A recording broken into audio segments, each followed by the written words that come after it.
It is the prolonged absence of honest elections that led inexorably to the mass poverty and gross underdevelopment we have in the country today. Because if the people had been exercising the power of honest vote since 1960, when we had independence till date, Nigeria in 2025 would have developed into a first world nation by all standards and in all ramifications. We would have been like Europe. The problem we have is that since independence, almost 90 to 95% of the elections have been outright stolen or rigged or perverted or thwarted or nullified. And that means that Nigerians have never really voluntarily chosen their leaders. Neither have Nigerians ever been governed with their consent. Absence of honest elections makes our democracy a fake democracy, period.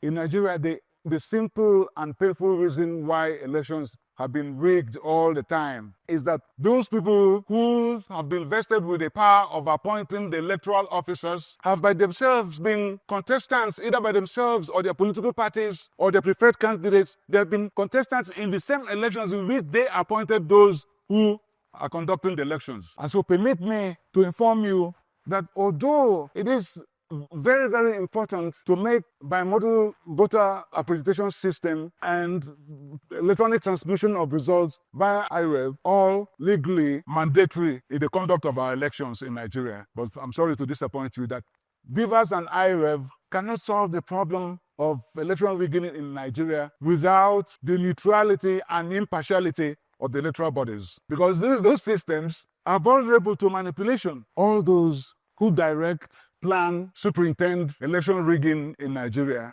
are the top leadership of the electoral bodies, who working with the politicians, work aggressively to skew the elections in favor of the persons and the political parties under whose auspices they were appointed, and who stuck in their visceral determination and unshakable resolve to steal elections in favor of their masters, will bring to bear on their quest this particular information I just gave, that these systems, the IREB, BVAS, are susceptible to manipulation, and that they can even manufacture logistical problems, infrastructural and logistical problems, particularly internet connectivity and power supply disruptions, and then turn around and take benefit of those failures. That they can manipulate the back-end data. They can do that. And that they can engineer system dysfunction and malfunction and exploit the resulting glitches. Or that they can even decide not to transmit the elections, whatever you say in the law, because it's always a do or die game for them. They can decide not to transmit the result electronically or delay it until it is useless. All the point we're making is that BVAS and IREB cannot help much with election integrity without the integrity of the electoral bodies. And you and I know that the existing electoral bodies today in Nigeria, at the federal, at the state levels, they are not working for honest elections. They are rigging elections in collusion with us politicians for the benefit of those who appointed them. And therefore, the only way to ensure impartial, neutral, honest, transparent, free and fair conduct of elections in Nigeria is to devise a means by which the electoral personnel, these electoral bodies and personnel, by which they are appointed independently of us politicians, especially the president and the governors. I'll say it again, that we must find a way to make sure that the president and the governors do not influence or direct the appointment of electoral officers.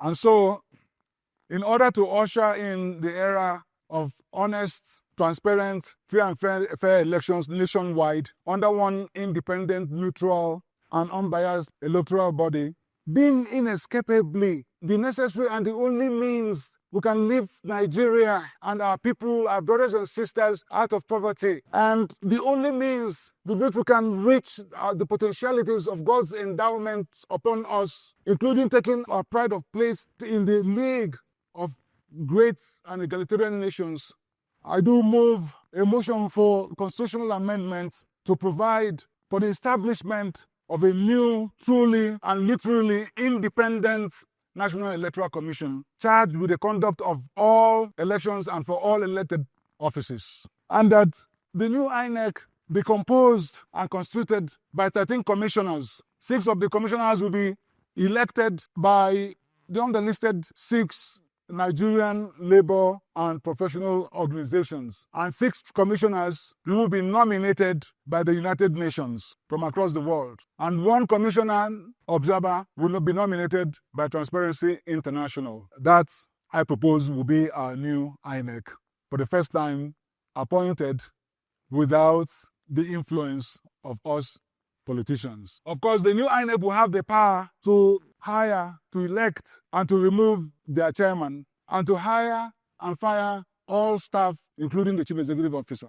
The election of 6 commissioners by the underlisted 6 Nigerian labor and professional organizations is arranged on a concurrent, corresponding alphabetical order. That is to say that the Academic Staff Union of Nigerian Polytechnics will elect 1 commissioner out of its members from the Northeast geopolitical zone. And the Academic Staff Union of Universities will elect 1 commissioner out of its members from the North Central geopolitical zone.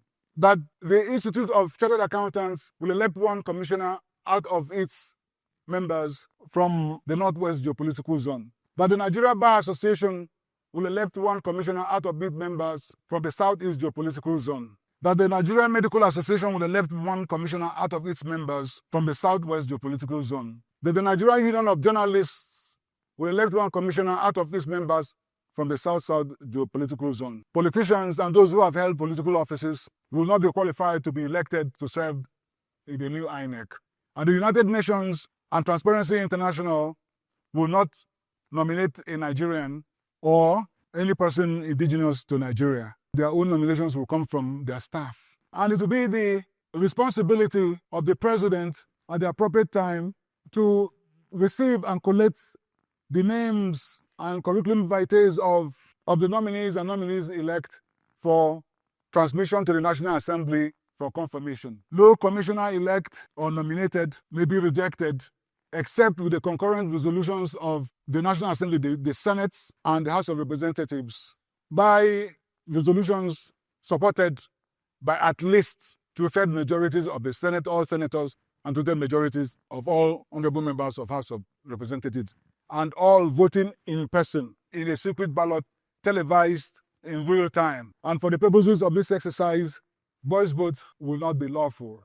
I must hasten to add that the establishment of the new INEC will not impede or be a setback to the strides made in the devolution of powers to the state government, because in this instance, power has been taken from the governor regarding appointments of electoral bodies in the state, and from the president regarding electoral bodies covering other elections, and vested in a neutral body in order to trigger processes in motion for lifting Nigeria out of poverty. Let me clarify immediately that nominations by the United Nations and Transparency International will not in any way violate our sovereignty, because it is Nigeria as the sovereign nation that will make that request to the United Nations.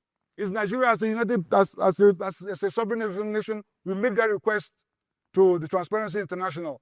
And United Nations and Transparency International would gladly accede to our request, because like all other development institutions and people of goodwill around the world, they rightly regard the stealing of elections and rigging of elections as the worst and most destructive corrupt practice. And the United Nations has been undertaking anti-corruption programs and agencies in various countries with which it reaches agreement, like El Salvador, like Guatemala. And just the other day, the president of Honduras, Xiomara Castro, dispatched a letter to the United Nations pleading with the United Nations to come to the country to establish, man and run an international commission against corruption and impunity. And they've already signed the agreement. They are now in the implementation phase. So they'll gladly make these nominations And they have a vast pool of bureaucrats, of public servants, of anti-corruption experts that they can choose from all over the world, including Africa, in Middle East, in Asia, in the Americas, the Greater Europe, Caribbean nations. They can choose from anywhere because they would love to be part of this liberating effort of Nigeria to emancipate the people out of poverty. I've taken the liberty of preparing the draft bill for the amendment of the Constitution to provide for the establishment of the new INEC. And I'll be making that public, after which it will be submitted to the National Assembly for consideration. So in conclusion, I will urge all of us to remember always that a supermajority of our people, our brothers and sisters, have for far too long been hijacked, kidnapped, and they're buffeted with hunger, disease, illiteracy, squalor and slum dwelling, unemployment and insecurity, all because of misgovernance, principally made possible by stolen elections and rigging of elections and governing without the consent of the people. And so I will ask that all of us should stand up, or everybody in the country should stand up, so we join our hands with our sweat in shooting down these maladies with the strongest arrow in our archery, and with that golden bullet of ours, namely honest elections. And thereon shall we march triumphantly into the outstretched hands of prosperity and prosperity. God bless Nigeria.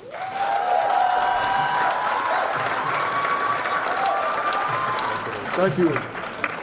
Thank you.